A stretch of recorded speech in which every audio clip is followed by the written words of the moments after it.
Assalamualaikum cantik. Welcome to the Kinship channel again.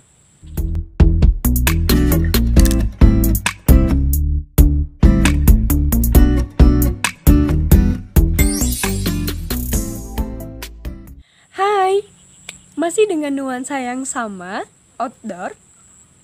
Lebih tepatnya di halaman rumah. Masih dengan pembahasan yang sama berkaitan dengan lembaga di pasar modal. Di sore ini, sore setelah hujan, karena di sini tadi baru saja hujan. Topik yang bakalan kita bahas di video kali ini jelas berbeda dengan topik-topik sebelumnya. Jadi kita pengen tahu siapa ya pengawas yang ada di pasar modal Indonesia. Tanpa harus membuang waktu, ayo kita mulai aja.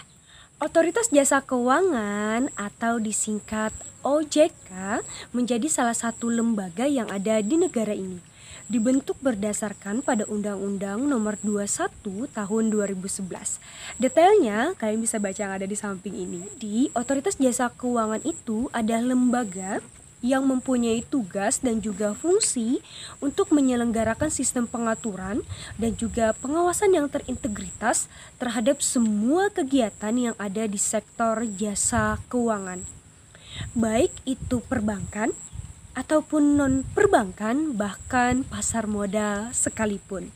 Kalian pernah dengar nggak sih kata asuransi, kemudian dana pensiun, lembaga-lembaga pembiayaan, ataupun lembaga-lembaga lainnya yang berkaitan dengan jasa keuangan?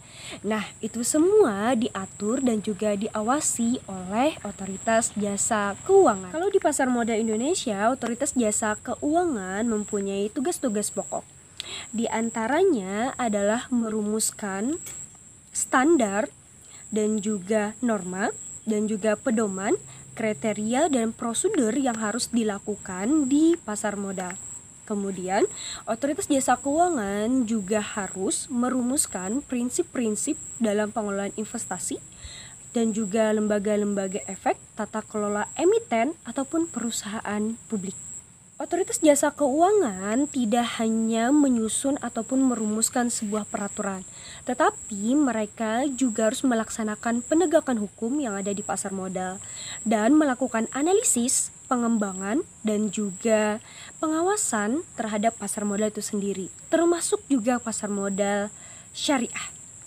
Ngomong-ngomong tentang pasar modal syariah, nanti akan Sari share videonya, tapi itu di video-video berikutnya, karena pembahasannya cukup menarik.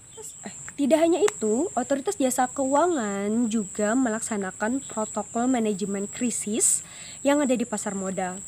Otoritas Jasa Keuangan juga melakukan pembinaan dan juga pengawasan terhadap pihak-pihak yang memperoleh izin, persetujuan, atau pendaftaran dari Otoritas Jasa Keuangan dan pihak lainnya yang memang bergerak di bidang pasar modal. Sebenarnya, tugas-tugas pokok dari Otoritas Jasa Keuangan itu banyak sekali. Kalau kita bahas di video ini, kayaknya waktunya tidak cukup. Semoga ini bisa menjadi gambaran umum mengenai tugas-tugas pokok dari Otoritas Jasa Keuangan, khususnya di pasar modal Indonesia. Otoritas Jasa Keuangan mempunyai nilai-nilai yang dianut.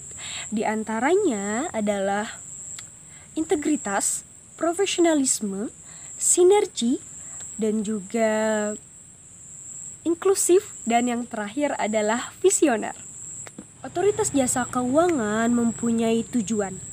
Yang pertama adalah bagaimana caranya semua kegiatan yang ada di sektor jasa keuangan bisa terselenggara secara teratur, adil, transparan, dan juga akuntabel. Tidak hanya itu, bagaimana caranya bisa mewujudkan sistem keuangan yang berkelanjutan dan stabil. Dan yang paling penting yaitu menjunjung tinggi kepentingan dari konsumen dan juga masyarakat. Dibentuknya Otoritas Jasa Keuangan diharapkan Otoritas Jasa Keuangan itu sendiri bisa mendukung kepentingan sektor jasa keuangan secara menyeluruh. Kemudian bisa menciptakan yang namanya kestabilan dan akhirnya bisa meningkatkan daya saing kita, khususnya dari segi perekonomian. Dan yang paling penting tadi adalah menjunjung tinggi kepentingan nasional. Oke, Itulah sharing singkat kita mengenai siapa ya pengawas yang ada di pasar modal Indonesia. Semoga ini bisa bermanfaat untuk kita semua. Terima kasih untuk kalian yang sudah nonton video ini dari awal sampai akhir. Sari minta maaf kalau selama video ini berlangsung Sari banyak melakukan kesalahan. Tungguin video-video kita berikutnya. Sari pamit. Assalamualaikum cantik.